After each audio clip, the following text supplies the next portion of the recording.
First and foremost, welcome. We're Juris Education, your law school admissions consulting firm. Essentially, we're a team of law school admissions counselors here to help you craft the perfect application and ace the LSAT, GRE bar exam, or MPRE. In other words, we know what we're talking about. My name is Andrea. I'm the marketing associate, and I will also be your host for tonight. Just a few housekeeping rules. We do have a Q&A box that we encourage you to sort of write your questions, comments, thoughts. We'll take some time at the end to really go over them. As well, this webinar is recorded, so you'll be receiving a copy of this in your inbox in the next couple of days. Again, we encourage the use of the chat box and the Q&A. Also have questions amongst each other. That's what this is about, right?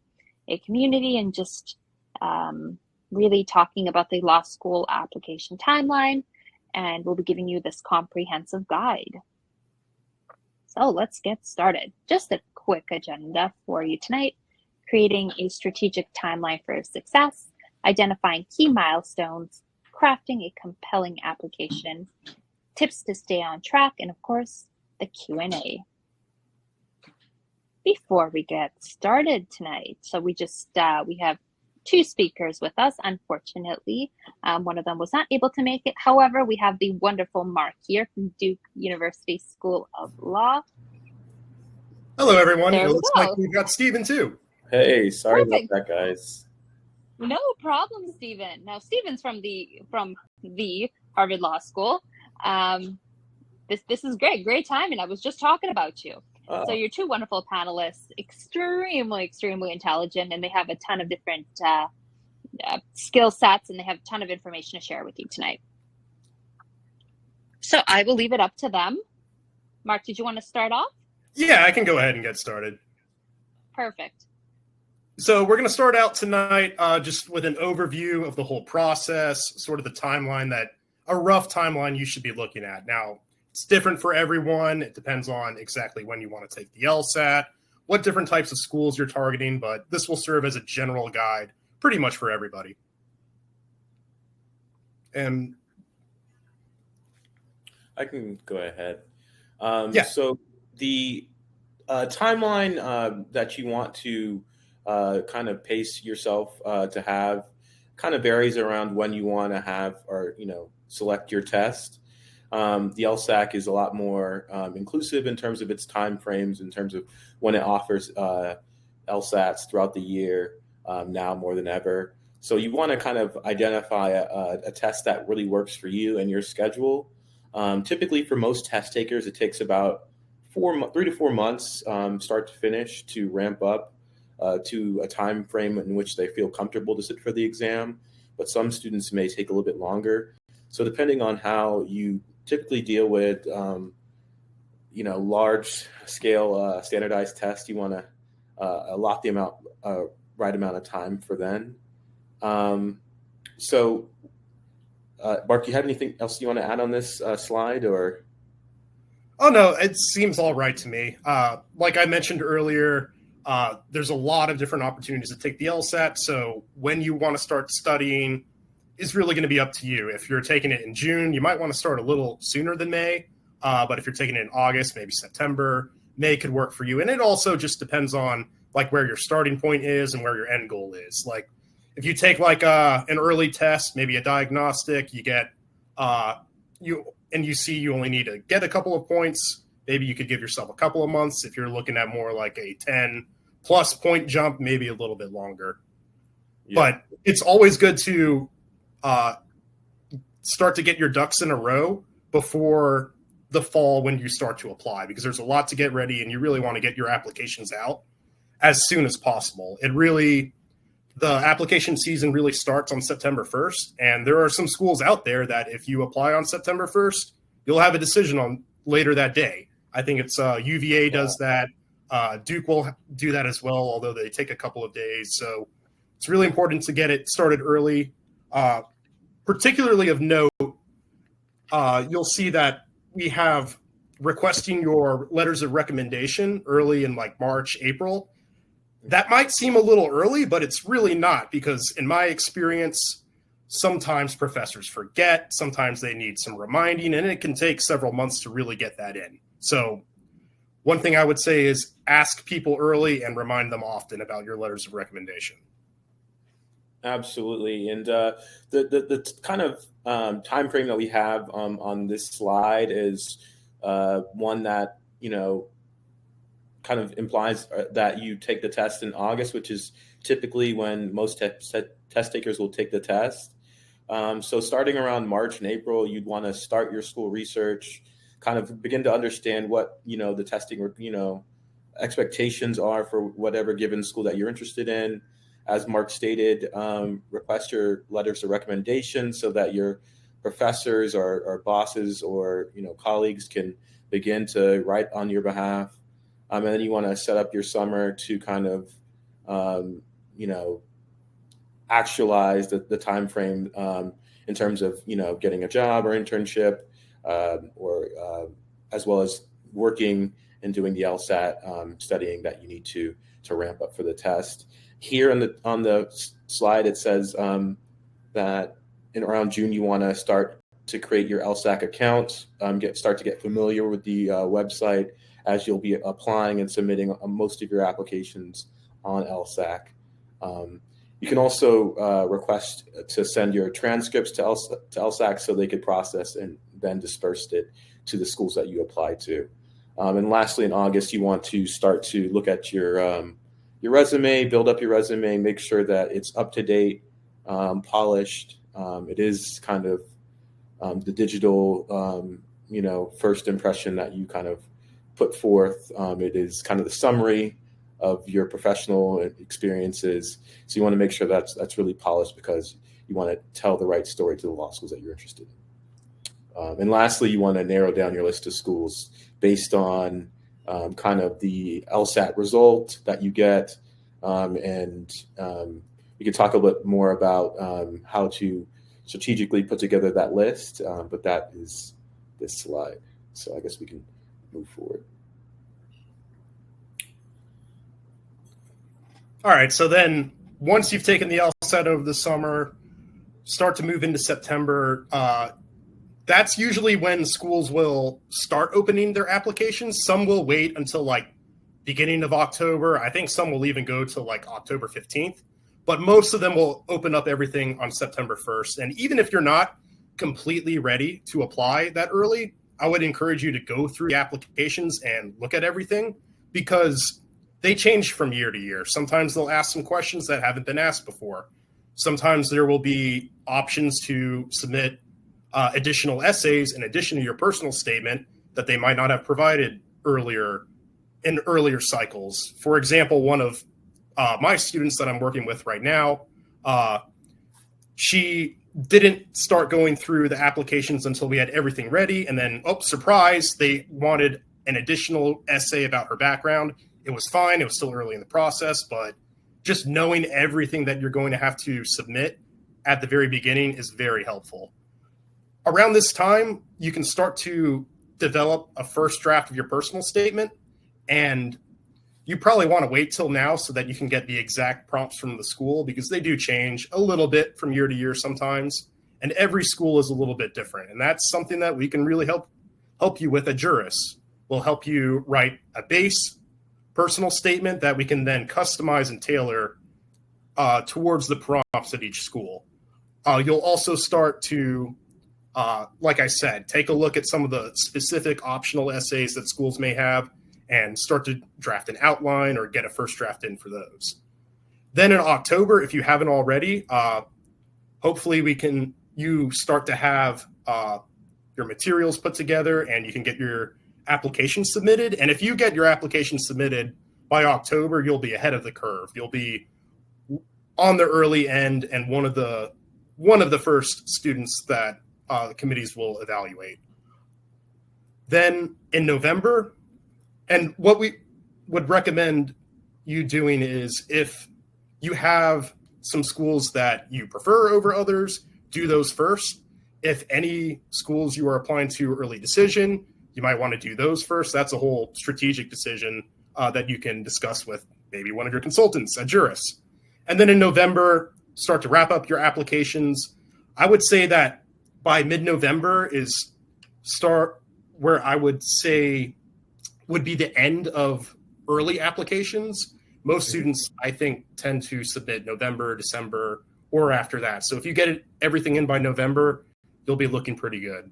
That also gives you some time to make sure you got everything covered.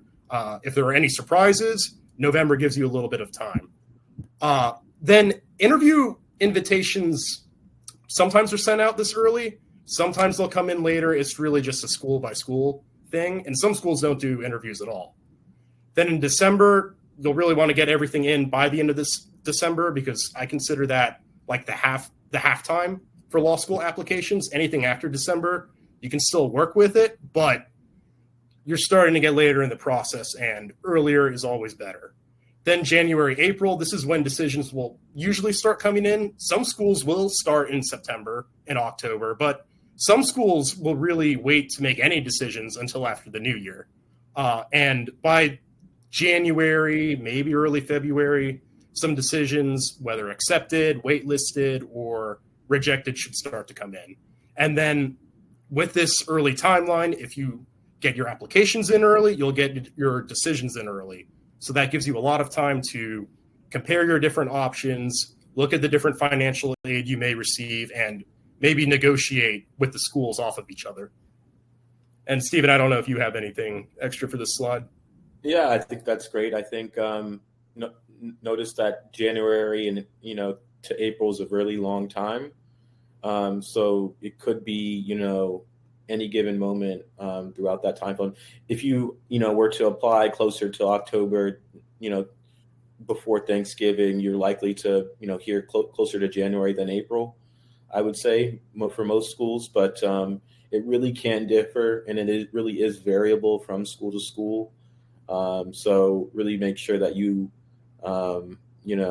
or really have that in your mind as you're kind of contemplating and waiting on those application decisions.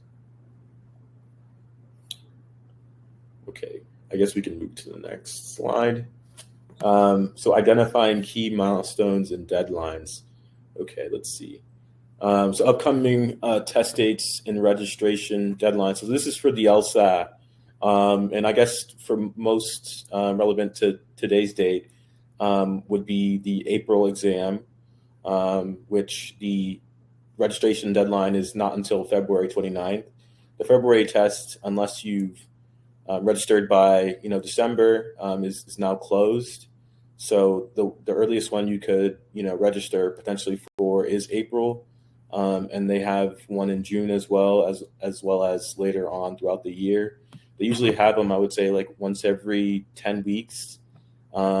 And so the important thing is to really keep an eye on these registration deadlines. You don't want to miss an exam because you got caught sleeping at the wheel and you missed it by a day. I do believe there may be a late fee or something like that. But at this, the point is you don't want to miss the registration deadline because ultimately you want to pick the best test for you that works for your schedule the most. And then last thing I would say about this slide is, as you may notice already, decisions tend to come out, or not decisions, score releases tend to come out about three or so weeks from the time frame in which you took the exam. So that's around when you can expect your score. So that's kind of about the LSAT and registration right now. Yeah, sometimes they will let you register late with a late fee, but that's on a case-by-case basis if there's availability, and I wouldn't count on that. Just register early, make sure you get your slot, and maybe consider taking an earlier administration. Like if you're considering August, maybe see if you could take a June, get your score, and then reevaluate so that you have another chance to take it again before applications open up. Right. All right, so next we're going to talk about how to craft a compelling application within the realm of this timeline. So, as you probably know, two of the most important aspects of your application are your LSAT score and your undergraduate GPA. Unlike some other postgraduate programs, law school doesn't require that you have a specific major or you take law-specific classes. You could have a pre-law major, or you could major in political science and business and economics. It really doesn't matter. What they really look at is your LSAC GPA. And what you'll do is you will need to request transcripts from every school that you attended at the college level post high school. And this also includes any like community college you may have dual enrolled at as a high schooler, an earlier institution you may have transferred out of. And what will happen is all of those undergraduate transcripts will get sent into LSAC, and then they will combine all of your grades together and generate their own GPA. Most of the time, this GPA is exactly the same as what is on your undergraduate transcript, especially if you only attended one school. But if you go to a school that doesn't grade on a standard 4.0 grading scale, it might be a little bit different. And there's always, of course, the balance between GPA and LSAT. If your GPA is not as great as you would like it to be, but you have a really high LSAT, those can counterbalance each other. And I would say, going back to the timeline, send these in early because it can take a couple of weeks to process. Your school needs to send them out. LSAC needs to receive them, calculate your GPA, and it can take a couple of weeks. And also, if you're still in undergrad, say you're a junior now, you're going into your senior year, and you only have 3 years worth of grades, go ahead and send out your undergraduate transcript this summer after you get your spring grades. And then after you get your fall grades, you can send in updated transcripts. They'll update your GPA, and they'll automatically send out the new information to all of the schools that you apply to. And you especially want to do that if your grades went up. Yeah, absolutely. And the next component of the application we'll talk about are the admissions exams. Currently, there are two options: the LSAT, which is the traditional, longstanding entrance examination to law schools, and then you have the GRE, which is the general graduate examination, which more and more law schools are being receptive to accepting GRE scores, which incorporates concepts of math, like high school version of math, like some algebra, and I think some pre-calculus, but very, very, manageable, I would say, algebra or mathematical concepts, as well as some like verbal, the verbal section of the GRE, as well as like reading comp passages similar to the LSAT, but not exactly the same. The tests are very, very different. LSAT generally tests on, logical reasoning, analytical reasoning skills, as well as reading comp. Although important to know that the logic games are getting phased out of the LSAT starting in August. So if that is a component of the LSAT that has previously, concerned you, you have that to look forward to. By the same token, if you are really good at logic games, and that's your strong suit of the LSAT, and you're not too far off of the other sections, and you should consider really taking the exam before that August timeframe. So that's a little bit about the two tests. I think we're going to speak a little bit further about the LSAT next. As I said, the LSAT has been the traditional entry examination to law schools. It does currently have logic games section, logical reasoning, which is, test your ability to map arguments, as well as break down complex, kind of passages or mini passages. And there's a lot of different question types in that section as well. And then the last section there is the reading comp section, which, has long, passages, about 4 or 5 paragraphs each, 4 in a section. You're supposed to read the passages and take away information and answer questions. So that's kind of the gist of the LSAT.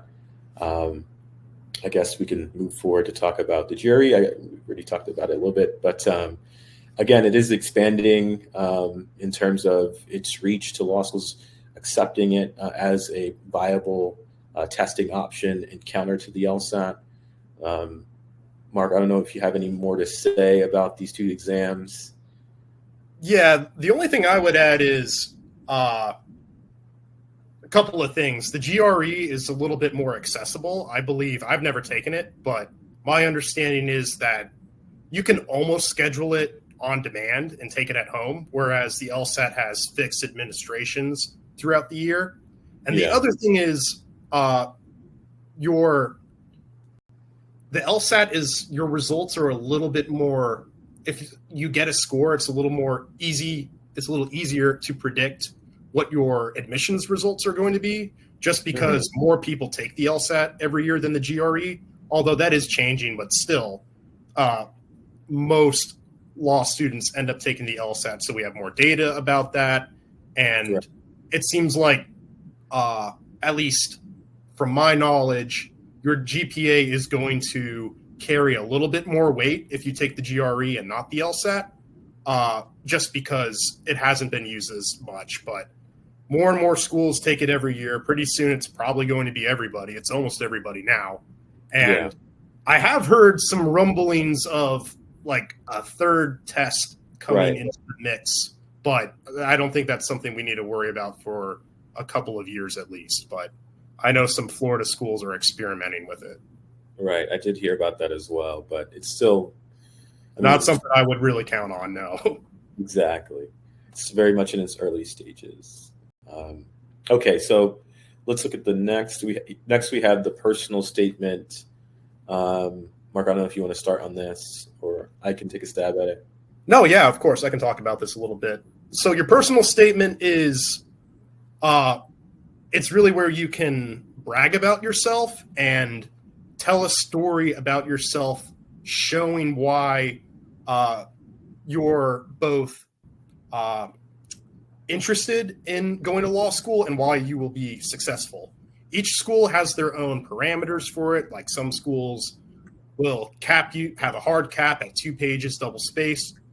Some will give you 3 pages. Some will give 4. Some will ask you to discuss specifically why you want to go to that law school. Some will be very open-ended. But no matter what the specific prompt is, no matter what school you're applying to, you always want to show that you are excited and that you are passionate about studying law and the practice of law.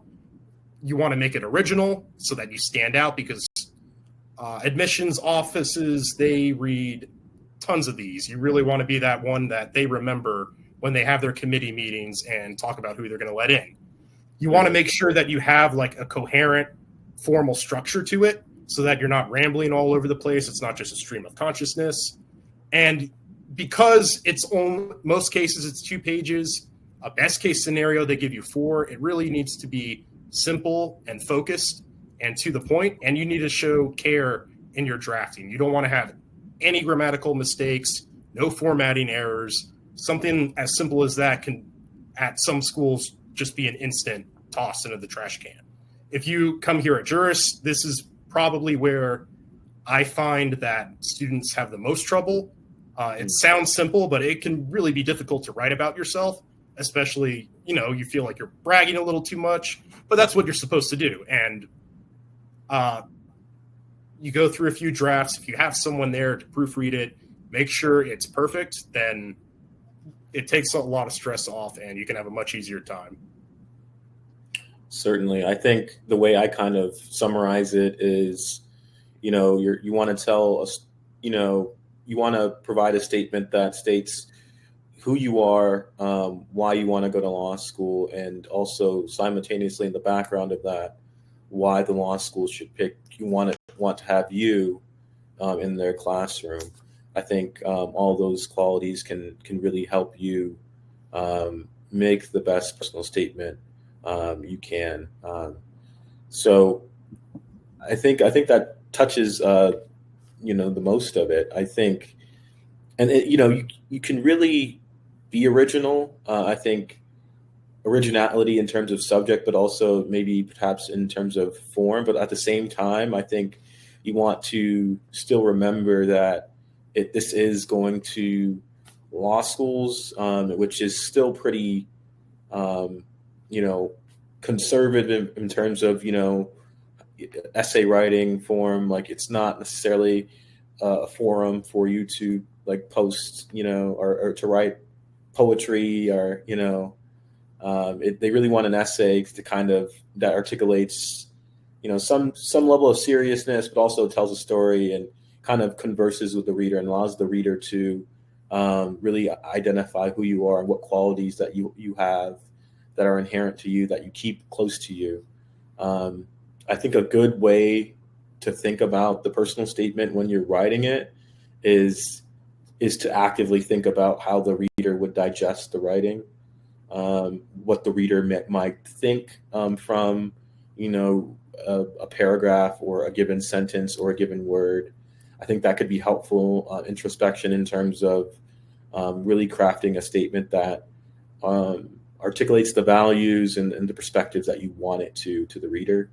I think that can really take you to the next step as, someone who submits your personal statement to a law school. Yeah, you stole the words right out of my mouth. Do not write a poem for this.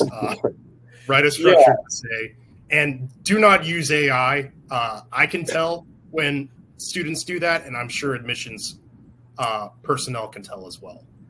Yeah, I mean, who knows? They may even have at this point like AI detecting software. They probably do.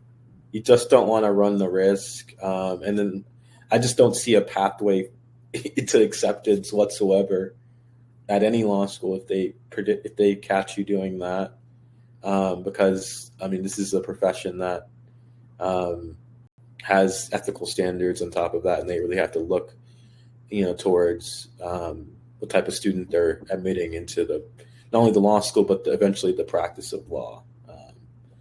So keep that in mind. Don't be that guy or girl or person.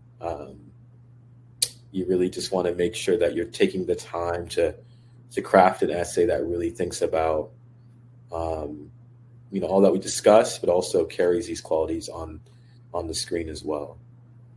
Okay. I'd love to hop in and just say that I have actually heard that there are systems out there that various schools are using to detect AI.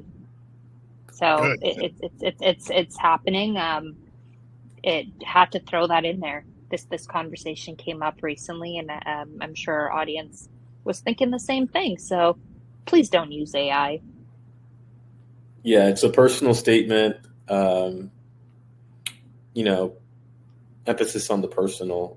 You don't want to just generate something and get it out there. Because even if I think you were to do that and get away with that, I don't think it would even make the most effective, use of that space in the application.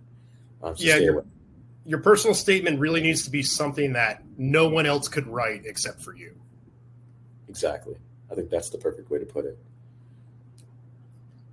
Okay, so next we have letters of recommendation. I think Mark, you already talked about this earlier on. I think this part of the application, my advice to applicants is, once you've identified that you want to go to law school and you've identified who your recommenders would be, I think you should approach them and try to get those letters of recommendation in as soon as reasonably possible. I think you don't want to be, that applicant who's waiting on, a rogue recommender, and they're pulling you later and later into the application cycle, and really affecting, some outcomes for you, because, you waited a little bit too late or something came up in their own life and they're no longer able to submit on time. And it just really kind of cascades into this big giant ball of stress. And this process, believe me, is already stressful, and you just want to make sure that to take care of the things that you can take care of as soon as possible. And the last thing I'll say before I'll turn it over to Mark, if he has any opinions on this, is, this is really the only part of the application where you don't have like complete control over. Like you're kind of, granting some, control over to the recommenders. And in terms of like when they submit and stuff like that, and also what they write, which I'll talk about soon. But you really want to do that as soon as possible. The earlier the submitted recommendation is in, the better. That way you don't have to worry about that component of the application. And then lastly, in terms of like subject matter wise, you want to make sure that you're like approaching a professor, a boss, or a coworker or a colleague, whoever it may be, someone who you volunteered with. You really want to approach someone who really can write to who you are, and what your relationship, your professional relationship is with them. If it's a teacher or a professor, you want to get a letter of recommendation that can really, from a professor who can speak to your work product, what type of student you are in the classroom, as well as what type of student you'll project to be going forward, and also potentially what type of person you are outside of the classroom, what type of person you are on the campus. And all those things could, be applied to the workplace as well. What type of workplace product you turn in, what type of person you are at the work, at your work environment. So whenever you're approaching someone for a letter of recommendation, I think it could be helpful to kind of, articulate some of those qualities that you want to be discussed in the letter of recommendation, as you kind of discuss with that person what your expectations are, and what you kind of would like out of the essay. Or yeah, absolutely. And I'll add a couple of things, and this may seem way too obvious, but be absolutely sure that it's going to be a positive letter, and not even a neutral letter, but a positive one. You don't want, because like Steven said, you're taking some control out of the process. You may or may not see this letter before it gets sent out. Most of the time you probably won't. And you don't want them to say, a professor writes, well, he was okay, I guess. He did fine, but I never really saw him in class. You really want to choose someone that you have more of a personal relationship with. And if you don't have that sort of relationship, now would be the time to cultivate that. Go to office hours, start to build up a relationship. And one other thing I would add is, I know sometimes you'll ask someone for a recommendation and they'll say, oh, just write it for me and then I'll sign my name on that. I recommend that you don't do that. Admissions committees are going to have a lot of your writing throughout the whole process. They're going to have your personal statement. They're going to have maybe some short essays in the application, maybe some additional longer essays that you have to write, maybe some emails to the admissions office, and they may be able to pick out that this is your writing voice and not somebody else's. And also, it's just not as sincere as if you had someone that can write a compelling, positive statement from their own words. Yeah, I would add to that, like, just really make sure you can pick someone who can write a stellar letter for you, someone who really wants to see you win, someone who's not just going to, like, remember the night before that you had a deadline set for them and they're going to, spend the next hour and a half kind of typing away at their computer, something that is not, the reflective piece of writing that could really help you in your application. So at the same time, like, make sure you're picking someone who you have a genuine relationship with, someone you genuinely trust, and someone who really wants to see you win. Okay, so that's the letter of recommendation. Let's see what we have next. The resume. Yeah, like, I can go with this one. Like Steven said earlier, this is like the front page of who you are. This may be the first thing that admissions personnel look at. We'll go over like any institution you received a degree from, any sort of work experience and extracurricular activities. And you could even like take some extracurricular activities and frame them as work experience. Like if you volunteered with an organization, we can frame that as a job. Not say that it's a job, but list out the different responsibilities and the different accomplishments you had as if it was an actual job. More and more over the years, I've found that schools care more about work experience, and that doesn't necessarily mean work experience in between graduating from undergrad and going to law school. They also want to see you doing something outside of the classroom while you're in school, because law school is a big endeavor, and they want to make sure that you can handle multiple things simultaneously. Yeah, they want to make sure that you can handle the professional side of law school as well, because a law school is just preparing you for the law, and they want to make sure that you had professional experience under your belt so that you could have something to refer to as you transition into legal work. Sorry to cut you off. Oh, no, exactly. No, that's exactly where I was going with that. You also will want to include like any awards or honors you received. If you got like a book award in the class or you were recognized at a job, go ahead and brag about yourself and put that on there. If you did significant research in undergrad, you may have a completely separate research section. And then I like to include a short little section with some skills, hobbies, interests, just maybe some fun facts as well to add a little bit of color. Yeah, to humanize you, maybe allow you to have a connection with, just like a small connection with someone who may be reading your application. It may be mentioned in, as, a little tidbit in the interview later on. Mm-hmm. That can allow for some, to kind of calm your nerves in interview and some small talk before the interview takes place. Actually, it happened to me before in my HLS interview. So, skills and interests, I think, really do humanize, the resume and kind of like Mark said, add some color to it. So, but make sure you are prepared to talk about anything you put in that section because it will be asked about. Absolutely, you don't want Sometimes they'll try to find like something very obscure to make sure you didn't just forget about what you put. Right. Okay, so tips to stay on track. There are many. Let's see. So staying on track throughout your application journey, there's many things that you could do. Some people resort to calendars. Some people kind of put together, kind of like a long-term schedule.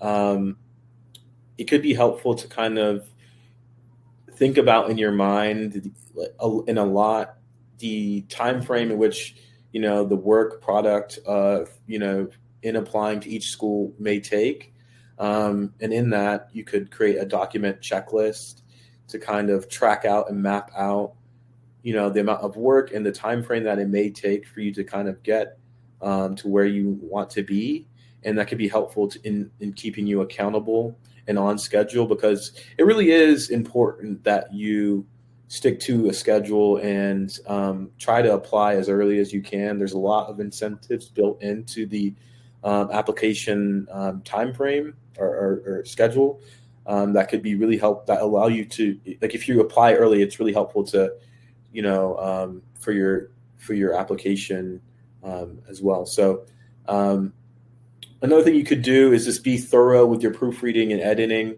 making sure that, as you kind of go through these documents, you're really taking it seriously, really kind of, scrutinizing what's written on there and using your time effectively as you kind of go through these documents. Ultimately, you're gonna want to edit and proofread, the essays multiple times to make sure you refine it to get to the best version of it that you can. And that's going to take a lot of time. So you want to make sure that when you do that, you're really kind of doing so effectively. And then last thing, you want to make sure that you're adhering to the application guidelines, charting those out. As Mark said earlier, each school may have different, essays or requirements for their application. So really charting those out and, scheduling time to do or to complete all the different guidelines can be helpful as you kind of optimize the time that you do have to submit the applications. So these are all tips and tricks in which you can employ to make sure that you are staying on the schedule and you're applying as early as possible.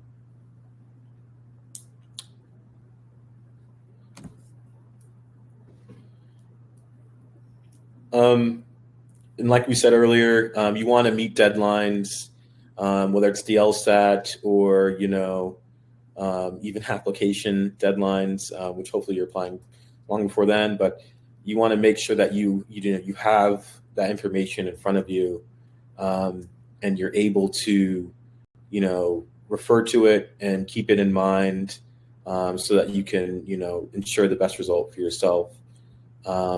You want to keep on track of your professional resume, as we just discussed. It can be really tedious, and it can be really helpful also to send out your resume and get other sets of eyes on it. It could be helpful in terms of spotting something that you may be missing. So that could, building in time to making sure that you have time to do that could be helpful. And then you want to obviously build in time for those standardized test scores. As Mark said earlier, the GRE is a little bit more accessible than the LSAT. So depending on which, direction you're going, you want to make sure that you're considering the, different, time frames that taking each test may encounter. As I said earlier, the LSAT typically takes students between 3 or 4 months start to finish, in terms of study time. Some, it may take longer, some it may take earlier than that, but generally it's about that time frame. So I say all this stuff to say that it's a lot of work to get to submitting your applications, and you really want to make sure that you're allotting enough time, because you don't want to add additional stress to this process. You want to ensure that this process is as you mitigate as much stress as possible. I'll put it that way.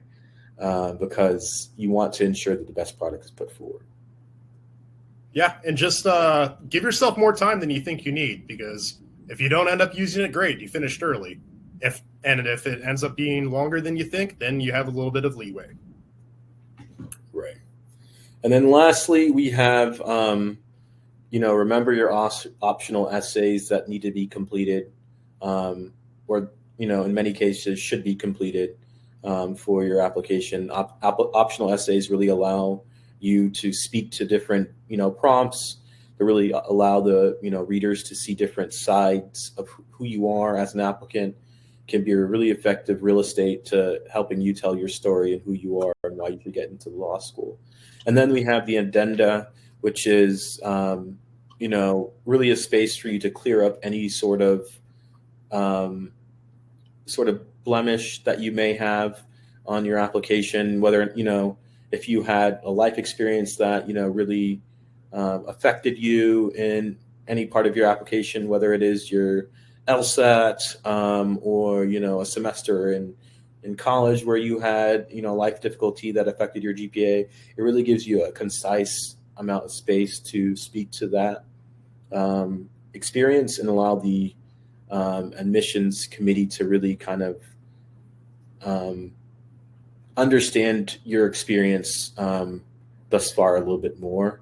And then, of course, you want to make sure that you save, some time for submission review. Ultimately, like what I tell, people who are applying to law school is you want to spend a lot of time, reviewing documents that you're uploading to these various applications. I think spending about an hour, maybe a little bit longer, just reading through the documents that you submit to each school can really be helpful to ensure that you're sending off documents to the right schools.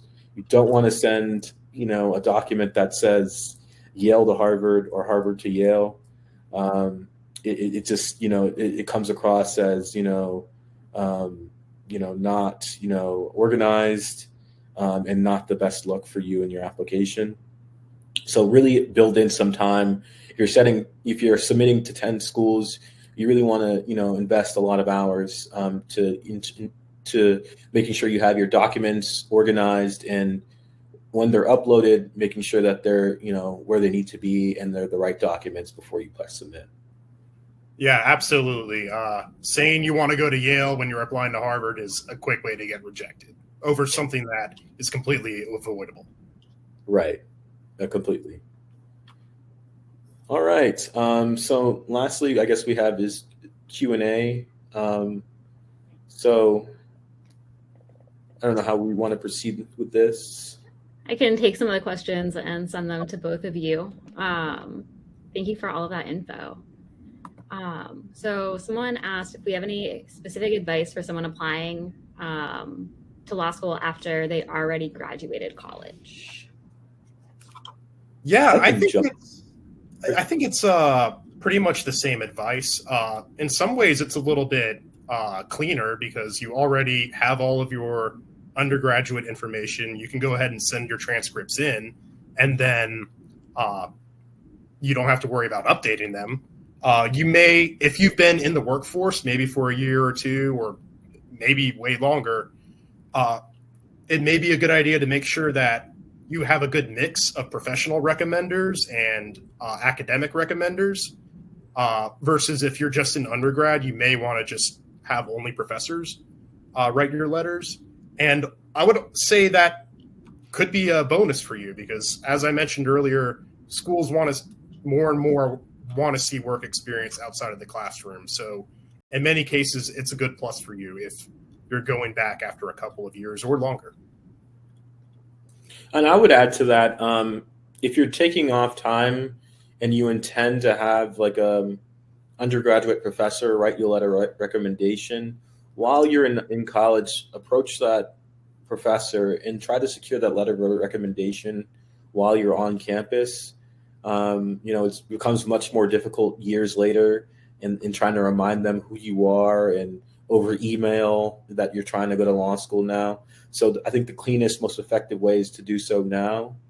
And then I guess another thing that I would say is, as someone who's took off 3 years myself, and I only plan to do one, is, as you're kind of taking off time, understand that, life may come at you and things may change. Ultimately, when I decided to take off a year, I didn't think that a global pandemic was going to happen. I'm not saying that another one will happen, but things can happen to change life circumstances, and you have to kind of be amenable to, what may be changed. Like me and Mark, discussed earlier, there may be a new, kind of examination that allows law schools to see, the quality of who you are as a potential student, that could come into the fray. There have been rumblings about that, and we don't know how, things may change going forward. So I think just staying light on your feet, being flexible, and also understand that, you're going through, just kind of life. And, but at the same time, it gives you a lot of opportunity to become a lot more competitive as an applicant. It gives you more, your GPA is going to be set for what it is, but you could get a lot of gainful, work experience. Your perspective can grow. It certainly happened for me. Your LSAT abilities could grow substantially, which is certainly what happened for me. So just embrace, all the potential change around you, the opportunity around you, but also, identify that, within yourself that you have growth and potential within yourself as you kind of embark on this process away from undergrad. Awesome. That's great advice. Thank you both. And then we have another question. If you were to pick one, would you still advise that students take the LSAT? I'm assuming that's the LSAT versus the GRE. Any thoughts there? I took both because I did a graduate program, like a master's, and for me, I wasn't the most mathiest person. I was pretty average throughout my high school, and despite I was able to within 3 weeks see a lot of growth, within the GRE more so than the LSAT. Both can be done. Obviously, I ended up using my LSAT score, But I think you have to kind of take that with a grain of salt, because there's still, like Mark said earlier, like there's still a lot of uncertainty in terms of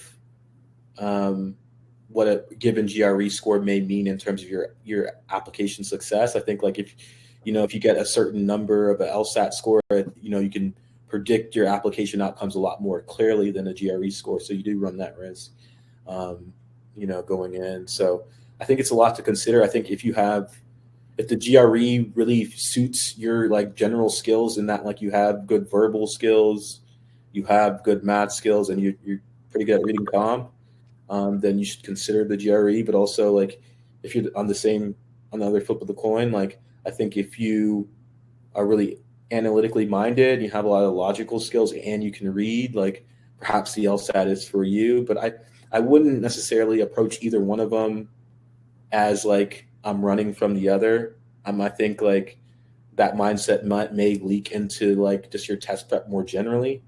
So I think like, choose whatever's best for you, and really like, have that mindset that you can really make something happen with, regardless of what test it's going to be. Yeah, I think I agree with all of that, especially what you said about not running from a test. Like, I know some people may think, oh, the LSAT's scary, I'm going to take the GRE. They're both very learnable tests. I feel that if you can do well on one with proper study and prep, most people can do well on the other. So for that reason, I would slightly lean towards the LSAT over the GRE, just because, as we said, a little more predictability, but it's really a case-by-case basis. It's going to be different for everyone. And I believe that if you take the GRE and you don't get a score that you love, most schools won't require you to send every GRE you've ever received. Steven, you can correct me if I'm wrong on this, but if you take an LSAT, that LSAT score is getting reported to everywhere you apply to. So that may be a consideration. I think I did have to submit my GRE to some, like even Harvard, I think, even though really? I had plain LSAT, like I got the LSAT score I wanted, and I was like, I just want to send my LSAT, because like my GRE was to help me get into like my graduate program. It was not to be competitive within the law school context. So I was kind of nervous about it because it was very like humble. I think I was contemplating writing an addendum about it, because I was, I only studied for like 3 weeks, and I was kind of doing other stuff while I was doing it. So, I think in some respects, you may have to submit both. But I think, as you're kind of thinking about, whether or not to take the LSAT or GRE, you should potentially look into what those implications may be in terms of whether or not you have to submit the GRE or the LSAT if you jump ship and go the other one, and try, end up with 2 scores. Interesting. That's good to know. I haven't had anyone that I've worked with personally that has been using the GRE, but good to know. Yeah. Fantastic. We have a couple of questions about the work experience you should be adding to your resume. We have a few questions on that. Some people want to know what type of work experience you should have. Is freelance, like creative freelance work, okay to add? Is that something that law schools like to see? And we also have someone who has 15 years of work experience outside of college and applying to law school. Like, does that help you get out of some of the tests or change your application process at all? Sorry, I lumped a couple questions together. No, that's good. I'll start with the work experience part. I think that I sort of tell my students that I list work experience into 2 tiers. One would be like anything, top tier would be anything law related. So like working as a paralegal or even law adjacent stuff, like working on Capitol Hill is probably preferable and probably gives you a little bit more of a boost. And then tier 2 would be, in my opinion, everything else that would be like full-time employment. So like if you have a more creative job, I think schools like to see that. I worked in IT before I went to law school, and I got asked about that, and I think that helped my application. I have had clients that got into top-tier law schools and classmates and friends of mine that tended bar for a year or two after school and had positive experiences with that. I think schools want to mainly see that you have the ability to work a full-time job, put in the work, but if it's law related, that's a plus, not just for the application, but for preparing you for law school too, because the best students in my class, at least, were all paralegals for a year or two before they went to law school. And the second question about having high-level business experience, maybe an MBA or something like that, that will definitely be a plus when you're applying, but it's not going to zero out any required classes in law school. You're still going to have to take just as many classes as everyone else. Now, as far as the testing, if you had already taken the GRE through that process, that may allow you to bypass taking it again or taking the LSAT. But generally, prior experience isn't going to cut down the law school experience. Yeah, I think that's 100%, I wouldn't add anything else to that. Great. All right, we have time for one more question very quickly. Someone was wondering if taking the LSAT multiple times is potentially detrimental. I can start on this one. I think I have heard this, directly from law school admissions people's mouths, but I think it's more so what they communicated is they don't want to see someone who's taken it, an indefinite amount of times and finally got the 170 whatever that they wanted. I think what they want is you sit with it. Maybe the first test didn't work out. Maybe the second test you didn't get the high score. I think by that third test they don't want to see you anything past I think 3. That's what I generally heard. I don't know, Mark, if you've heard that.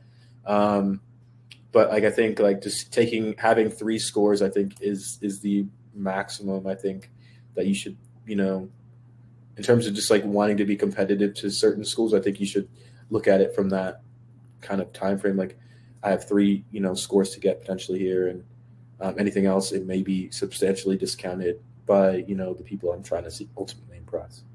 Yeah, I would agree with that. It's a little squishy, but generally most schools mostly look at your highest score. I would agree with that. Probably starts to go away once you get beyond 3. But if you take it once and you didn't get the score you wanted and you're worried about, will second take look bad? I wouldn't worry about that at all. Even not so much for a third take, but if you're taking it 4 or 5 times, that might just be a red flag as okay, that's enough. Because at that point you could be spending multiple years with the test, and you just don't want to do that in general. Yeah. And, for the most applicants, at a lot of these schools aren't taking it that many times. So law schools can, may usher in some thoughts about you having an advantage because you took it, 2 to 3 more times than, the average person in their class. And what's to say that those people in their class wouldn't also get those score jumps after, taking it 5 times as well. So I think, having those 3 scores is kind of the maximum, range that you want to be in. Now, a caveat to that, if, say, you thought about going to law school 5-6 years ago, and then you decided not to, and then you're coming back to it, you might have some more leeway for taking more scores. But generally, try to keep it at 3 max. But it really depends on the school. They're all a little different. Awesome. Thank you so much for all of that information. Stephen, Mark, it was great to have you both. Thank you so much for all the info you gave us. And for everyone who attended, thank you so much for joining us. Keep an eye out on your email. We'll send out a recording of this webinar in the next couple of days. Keep an eye on our website. We're running webinars every other week. And you can also view previous ones there as well. And definitely reach out to our team if you have questions. If there's anything that we can help you with, you can schedule a free consultation. I hope everyone has a great evening. And again, thanks, Stephen and Mark. Thank you. Thank you.